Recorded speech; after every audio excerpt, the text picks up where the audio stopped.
कांग्रेस के खिलाफ बनाई तो आरएसएस से मिलने के लिए बनाई थी उन्होंने। कह दो ना कि हम आरएसएस के बी टीम थे। जिंदगी भर जहां जिस स्कूल कॉलेज में पढ़ा, जहां नौकरी किया, उसी को गाली दे। आरएसएस में कोई गाली नहीं देता है। आपको आरएसएस से मिलकर सरकार बनाने में शर्म तो नहीं आई? बाबा साहब का नाम लेके बाबा साहब को उल्टा काम किया।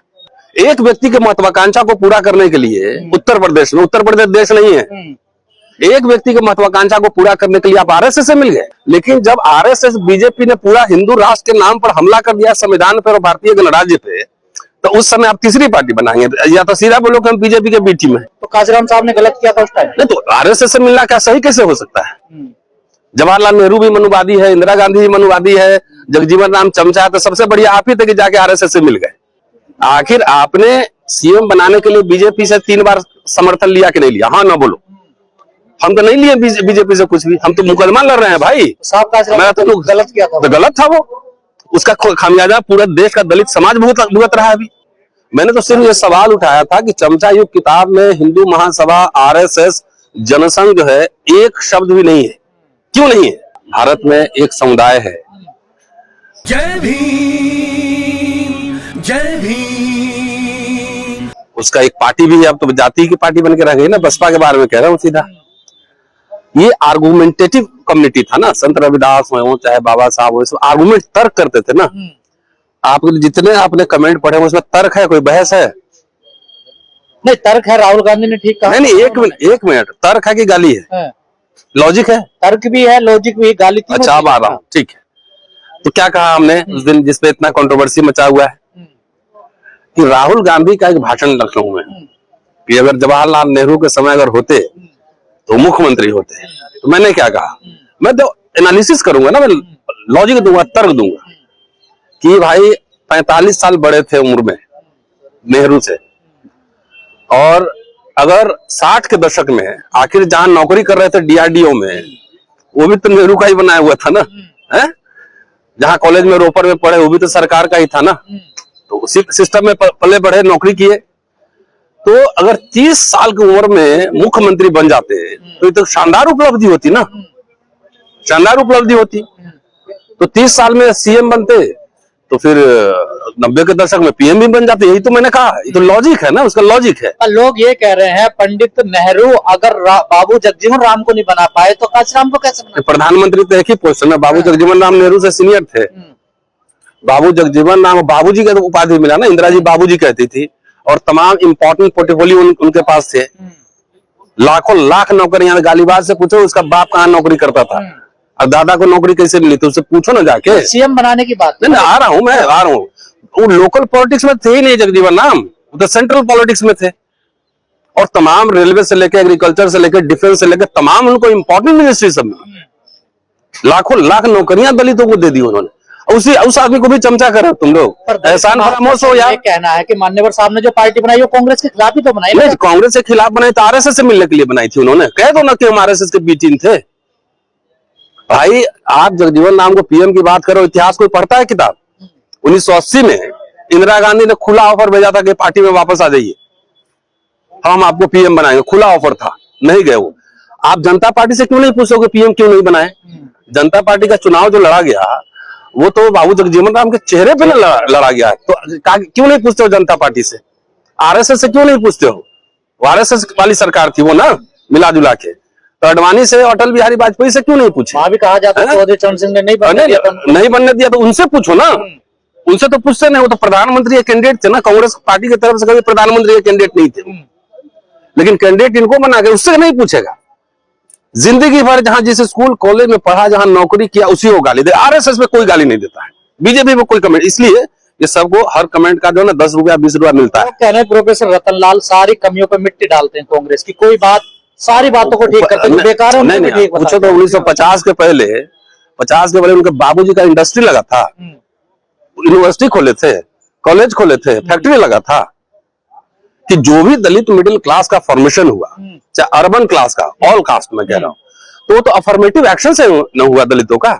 तो एक मिनट ठहरो ना, फ्रीशिप मिला कि नहीं, एजुकेशन मिला कि नहीं, चाहे जितना मिला हो, स्कॉलरशिप मिला कि नहीं मिला, एक एक आदमी को 3-3 नौकरियां मिल रही थी कि नहीं मिल रही थी, पेंशन मिला कि नहीं मिला। अब काहे नहीं बोल रहे? नौकरी खत्म है, शिक्षा गायब है, महंगा हो गया, पेंशन खत्म कर दिया अटल बिहारी, वो दुश्मन नहीं है आपका। आपको आरएसएस से मिलकर सरकार बनाने में शर्म तो नहीं आई? बाबा साहब का नाम लेके बाबा साहब को उल्टा काम किया। भाई शेड्यूल कास्ट मैनिफेस्टो में बाबा साहब ने साफ लिखा था ना कि हिंदू महासभा आरएसएस जैसे प्रतिक्रियावादी शक्तियों के साथ हमारा समझौता नहीं होगा। तो बाबा साहब का लाइन नहीं पढ़े थे? ये हमारा एजेंडा है। एक व्यक्ति के महत्वाकांक्षा को पूरा करने के लिए उत्तर प्रदेश देश नहीं है, एक व्यक्ति के महत्वाकांक्षा को पूरा करने के लिए आप आरएसएस से मिल गए, बीजेपी से मिल गए। यही बाबा साहब पढ़े हैं, यही अम्बेडकर वादा है। नहीं, तब भी एक दलित है, आज भी एक दलित है आप राहुल गांधी के साथ। कौन? अरे अभी तो जब नहीं सीएम पीएम छोड़ो ना यार, उसमें हम है ही नहीं उस चक्कर में। हम प्रोफेसर हैं काफी, टीचर हैं काफी है। पर विभाग तो अरे एक मिनट ठहरो, जब समय आएगा तो देखा जाएगा। लेकिन जब आरएसएस बीजेपी ने पूरा हिंदू राष्ट्र के नाम पर हमला कर दिया संविधान पर और भारतीय गणराज्य पे, तो उस समय आप तीसरी पार्टी बनाएंगे या तो सीधा बोलो कि हम बीजेपी के बीच में, दो ही खेमा है इस देश में, तीसरा कुछ नहीं है। तो कांशीराम साहब ने गलत किया था उस टाइम। नहीं तो आरएसएस से मिलना क्या सही कैसे हो सकता है? एक आदमी को मुख्यमंत्री बनाने के लिए अभी दलितों को कितनी पिटाई उत्तर प्रदेश में लग रही, आवाज निकल रही किसी की। और व्यक्तिगत सत्ता पाके करो क्या, ये इंपॉर्टेंट है ना। सीएम पीएम उसके नीचे तो कुछ दिखता ही नहीं कि और कुछ है। शिक्षा और रोजगार का सवाल किसी दलित पॉलिटिशियन के एजेंडा में है? बताओ मुझे। दलितों को दूर रहना चाहिए सत्ता से। नहीं, सत्ता से कैसे किसी तरीके से हमको खाली कुर्सी मिल जाए। सत्ता दलित की औकात है कि अपने बल पे सत्ता पालेगा? पहले बताओ मुझे। आप पे आरोप है कि आप कांग्रेस की पालकी ढो रहे हैं। अच्छा है ना, आरएसएस के तो नहीं ढो रहे हैं ना, बीजेपी के नहीं ढो रहे हैं ना। आरएसएस बीजेपी इन्हीं के कंधे पे चढ़ के आया है देश में, उनके तो नहीं ढो रहे हैं, उनके खिलाफ लड़ रहे हैं ना। ये सब आरएसएस का बनाया हुआ डिजाइन सब है। कांशीराम जी खुद चमचा युग में लिखे कि 20 लाख कर्मचारी हो गए थे SC ST के, ऐसे हो गए थे, सब चमचे थे। जवाहरलाल नेहरू भी मनुवादी है, इंदिरा गांधी भी मनुवादी है, जगजीवन राम चमचा है। तो सबसे बढ़िया आप ही थे कि जाके आरएसएस से मिल गए। जब देश में इतना गहरा संकट है, जब इंडियन रिपब्लिक को चुनौती है, उस समय आरएसएस बीजेपी आपके एक शब्द नहीं निकलते हैं, तो क्या समझा जाए? तो आप ही क्यों निशाने पर रहते हैं? अरे हम इसलिए कि हम सवाल पूछते हैं, हम आर्गुमेंट करते हैं, गाली थोड़ी देते हैं। ये सब बसपा और बाम सेब ने, इनके वाले बाम सेब ने ये खाली गालीबाजों की फौज तैयार की है। एक भी तर्क वितर्क लिखने पढ़ने वाला आदमी है उसमें, जो अखबार में लेख लिखता हो, मैगजीन में लेख लिखता हो? गालीबाजों की फौज तैयार की है। क्या यही अम्बेडकरी फुले यही परंपरा है? अब बहस करो ना हमसे। आखिर आपने सीएम बनाने के लिए बीजेपी से 3 बार समर्थन लिया कि नहीं लिया? हाँ ना बोलो। हम तो नहीं लिए बीजेपी से कुछ भी, हम तो मुकदमा लड़ रहे हैं भाई। मैं तो गलत किया था, तो गलत था वो, उसका खामियाजा पूरा देश का दलित समाज भुगत रहा है। अभी क्या खामियाजा भुगत नहीं रहा है, नहीं भुगत रहा है। माइक लेके दिन भर टाँव तो फिर सरकारी नौकरी क्यों नहीं कर रहे हो? एजुकेशन का फीस कितना है? फेलोशिप कहाँ है? नौकरियां कहाँ है? निजीकरण हो रहा है धड़ाधड़। कानून का राज है क्या? लोग कहते हैं कांग्रेस आ जाएगी तो वो भी तो इसी डर पे चलेगी, नहीं अलग करेगी। तो आपने आंदोलन करो ना उसके खिलाफ, एजेंडा सेट करो ना कि हमारी मांग है पूरा करो। आप 4 से लेकर 10 तक आपने कांग्रेस सरकार को समर्थन दिया, एक भी एजेंडा लागू करवाया? आप सरकार गिरा देते, समर्थन वापस ले लेते। आपने एक भी एजेंडा, एक भी मंत्री भी बनवाया, एक नेशनल पॉलिसी बनवाया? कांशीराम जी को भारत रत्न की लड़ाई बीजेपी से है बसपा से? नहीं, बस दोनों एक ही है ना, बसपा भाजपा एक ही है। दलित लोग को गुमराह कर रही है बसपा ना। शिक्षा का सवाल गायब हो गया, रोजगार गायब हो गया, सुरक्षा गायब हो गया, स्वास्थ्य गायब हो गया, फ्रीशिप गायब हो गया, फेलोशिप गायब हो गया, ये सब एजेंडा गुमराह कर रहा है। तो राहुल गांधी भी नहीं बोलते हैं, देखिए सामाजिक न्याय की बात। नहीं, उनके मुंह से भी अब नहीं बोलते तो उसके यहाँ पे मैं क्या जाऊँ? मैं बोल रहा हूँ ना, मुझे जो बोलना है बोलेंगे ही ना। वो दलित समाज को बसपा ने गुमराह कर दिया है पूरे देश में। उसके किसी सेमिनार, किसी कॉन्फ्रेंस में कोई आंदोलन, कोई शिक्षा, कोई रोजगार, कोई स्वास्थ्य, कोई सुरक्षा, कहीं कुछ नहीं है। इसलिए दलितों पर लगातार हमले बढ़ रहे हैं। योगी जी की तारीफ हो रहा है, मोदी जी का प्रचार करने गए थे भाई। लोग कह रहे हैं ठीक है, बसपा को, मायावती को, रतनलाल जी बोल सकते हैं, लेकिन मान्यवर साहब को भी अब देखिए वो कटघरे में खड़े करने लगे। एक बार बताओ, उनकी आलोचना करने। अरे एक बार बताओ, बाबा साहब ने क्या कहा था? अप दीपो भव, अपना दीपक स्वयं बनो। बाबा साहब ने बुद्ध की समीक्षा नहीं की थी, नवजाना नहीं बनाया था। उन्होंने कहा था कि भक्ति नहीं करना है, देवता नहीं बनाना है किसी व्यक्ति को, और आप सीधे उसके उलट कर रहे हैं। मैंने तो सिर्फ ये सवाल उठाया था कि चमचा युग किताब में हिंदू महासभा, आरएसएस, जनसंघ जो है, एक शब्द भी नहीं है, क्यों नहीं है? ये सवाल उठाया था ना। आप नरेंद्र मोदी का प्रचार करने गए थे कि नहीं गए थे? गुजरात दंगे के बाद गए थे ना, 3 बार उसे सीधा समर्थन लेके आपने सरकार बनाई थी ना, गठबंधन में थे ना, तो नहीं वो सरकार बनाई थी ना। चौथी बार हाथी नहीं गणेश है, ब्रह्मा विष्णु महेश है। यूजीसी एक्ट पे काहे नहीं खुल के बोल रहे हैं? किसी चीज में रोस्टर पे बोला था, रोस्टर की लड़ाई हम लोग लड़ रहे थे। अब किसके साथ आना चाहिए 2027 में? दलित समाज को एक अपना दलित मैनिफेस्टो तैयार करना चाहिए, है ना। वो तो कहते संविधान अरे संविधान, आरएसएस संविधान बदल रहा है तो वही मैनिफेस्टो, मूर्ख आदमी मैनिफेस्टो है। तो बाबा साहब ने रिपब्लिकन पार्टी ऑफ इंडिया बनाया था, तो उसका मैनिफेस्टो बनाया, कॉन्स्टिट्यूशन बनाया था कि नहीं बनाया था? बसपा का तो यही कहना है कि हमारा तो पढ़ने लिखने वाले लोग नहीं है ना, तो उसको समझ नहीं है। संविधान का आर्टिकल सब बदलते जा रहा है, तो ये तुम्हारा संविधान है, यही मैनिफेस्टो है। मान्यवर साहब, ये तमाम लोग रहे, ये सब ना समझ होते। बाबा साहब के ही लाइन पे मैं बोल रहा हूँ, बाबा साहब ने इंडिपेंडेंट लेबर पार्टी का मैनिफेस्टो बनाया कि नहीं बनाया? हाँ ना बोलो। बिल्कुल बनाया। शेड्यूल कास्ट फेडरेशन का मैनिफेस्टो बनाया कि नहीं बनाया? रिपब्लिकन पार्टी का बनाया कि नहीं बनाया? रिपब्लिकन ट्रेनिंग कॉलेज खोला कि नहीं खोला कि नेता बनाने के लिए हम ये सब्जेक्ट पढ़ाएंगे? खोला कि नहीं खोला? तो जब बाबा साहब का नाम ले रहे हो तो बाबा साहब को फॉलो तो करो। संविधान ही हमारा मैनिफेस्टो है, संविधान मैनिफेस्टो होता है। कहते हैं उसी को बचाना, उसी को लागू करो। कहाँ बचा? कौन सा लड़ाई लड़ रहा है बसपा वाला संविधान को बचाने के लिए? कभी देखे हैं लड़ते? आरएसएस की भाषा बोल रहे हैं, भाजपा के समर्थन में बोल रहे हैं। अभी तो 10 साल से कहूँ 15 साल हो गया, तीसरा टर्म कांग्रेस सरकार में, सत्ता में कभी नहीं आओगे तुम। अगर यही हाल रहा ना तो नहीं आओगे। तुमको बीजेपी के टुकड़ी में बैठना पड़ेगा जाके, आरएसएस का सीधा कह दो, आरएसएस से समर्थन लेना पड़ेगा, तब आओगे सत्ता में।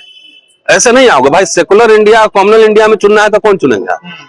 मैं तो सेकुलर इंडिया के साथ हूं ना, मैं नरेंद्र मोदी का प्रचार करने थोड़ी जा सकता। जो लोग आरएसएस के थाली में चाटे हैं मलाई बीजेपी के, वो मेरे ऊपर सवाल उठाएंगे। अरे हम तो मुकदमे लड़ रहे हैं अपना व्यक्तिगत नुकसान उठा के, अपना व्यक्तिगत लड़ाई लड़ रहे हैं, इनसे आइडियोलॉजिकल लड़ाई लड़ रहे हैं। तो आरएसएस के प्लेट में मलाई चाटे और तुम सवाल उठाओगे। पूरे देश के अंदर जहां कहीं भी बहुजन समाज पर एट्रोसिटीज होती है, उस एट्रोसिटीज पर अगर वो व्यक्ति, वो परिवार मेरे पास तक पहुंच जाता है, जिन केसेज में मेरे फोन के जाने के बाद एक्शन हुआ, उस पर रेप केस तक है, कुल्हाड़ी से काटे हुए हमारे समाज के, बहुजन समाज के लोगों को काटा गया, उन पर कार्रवाई कराने का काम किया। ऐसे सैकड़ों मनुवादियों को जेल भिजवा चुका हूं जो मेरे समाज पे, मेरी बहन बेटियों पर अत्याचार करते हैं। मेरे फिल्म प्रोडक्शन हाउस के अंदर अगर कोई आदमी इलेक्ट्रॉनिक मीडिया के अंदर जाना चाहता है या फिल्म लाइन में जाना चाहता है, उसको फ्री ऑफ कॉस्ट ट्रेनिंग में दे रहा हूं और देता रहूंगा। धर्म पढ़ाएंगे आपको, रामायण, महाभारत, गीता, बाइबल और कुरान। दोस्तों, आपको पढ़ना होगा भारत का संविधान। 1984 में काशीराम साहब को ज्वाइन किया मैंने। जय भीम, जय भीम। और उस टाइम में 9th क्लास में पढ़ता था। उनके उस रास्ते पे काम करता हूँ। सामाजिक आंदोलन चलते रहना चाहिए, राजनीतिक आंदोलन चले या ना चले। ना बिकता हूँ, ना मुझे कोई खरीद सकता है, ना समझौता करता हूँ। सिर्फ 18 घंटे काम करता हूँ। जब तक मेरे समाज के, बहुजन समाज के पीड़ित व्यक्ति को न्याय नहीं मिल जाता, तब तक मैं बाबा साहब के विचारों और संविधान पर चलता हूँ। 9810085714। गांव की घटना है, ठाकुरों ने राइफल से गोली चलाई, मारने का प्रयास किया, सिर्फ बारात चढ़त के ऊपर की, इस रास्ते से बारात नहीं चढ़ेगी, ठाकुरों का रास्ता है। सारे चैनल को बोला कि भाई स्टोरी चला दो, किसी कोई चैनल पे स्टोरी चलाने के लिए तैयार नहीं होगा। कौन से बहुजन समाज को न्याय दिलाने की बात कर? काशीराम साहब कहते थे कि मैं किसी की शादी में नहीं जाऊंगा, किसी के फंक्शन में नहीं जाऊंगा, किसी घर नहीं जाऊंगा, ना शादी करूंगा, ना गए कभी। जो संगठन, जो राजनीतिक लोग चला रहे, वो अपने घर में पहले सुरक्षा और बंगला और पैसे का और बड़ी कार का इंतजाम कर रहे हैं। उस पर भी आपको सोचना चाहिए। फिल्म लाइन और इलेक्ट्रॉनिक मीडिया में इस समाज के लोग, जो पुअर सेक्शन है, पुअर कास्ट जिसको कहते हैं, SC ST OBC माइनॉरिटी, एक भी चैनल का कोई भी मालिक इस देश के अंदर आज तक नहीं है। क्यों नहीं है? हमारे चैनल